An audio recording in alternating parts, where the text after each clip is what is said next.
So I just want to take a quick second and see, do you guys know how much sound actually affects and changes not just you, but the world around you?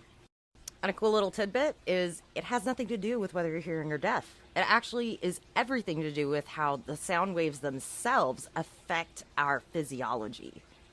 So you may remember that I did a video not too long ago in regards to long form sound waves and how they can actually trigger mycelium growth in mushrooms and clean an environment and or the air or whatever. And that's what a lot of indigenous drum circles were about, right? That low, super low frequency sound from the drums or thunder or whatever, it can actually stimulate mycelium growth in the ground, which cleans their environment.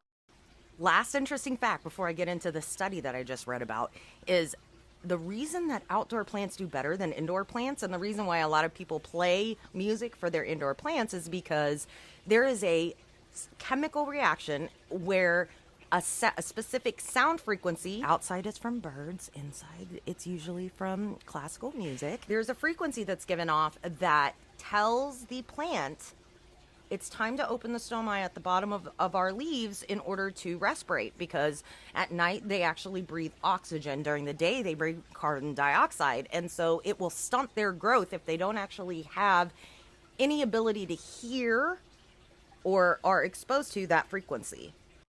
So I bring this up because there was a study that came out where they were basically using the solfeggio harmonics, which is like 520 something megahertz frequency. It's often used in like Gregorian chants and stuff like that. They put that frequency to, well, and other frequencies, other music and frequencies, into in vitro embryos and found marked differences in the DNA helix and its ability to absorb light, therefore heal itself. And the healing effects are not like slight. We're talking like 9%.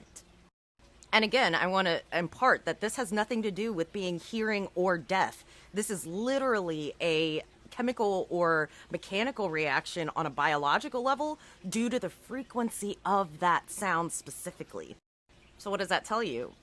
That tells you, well, that tells me that music really does soothe the savage beast, and the music that you play kind of matters. So maybe start paying attention to some megahertz and finding the music and the sounds that make you feel good.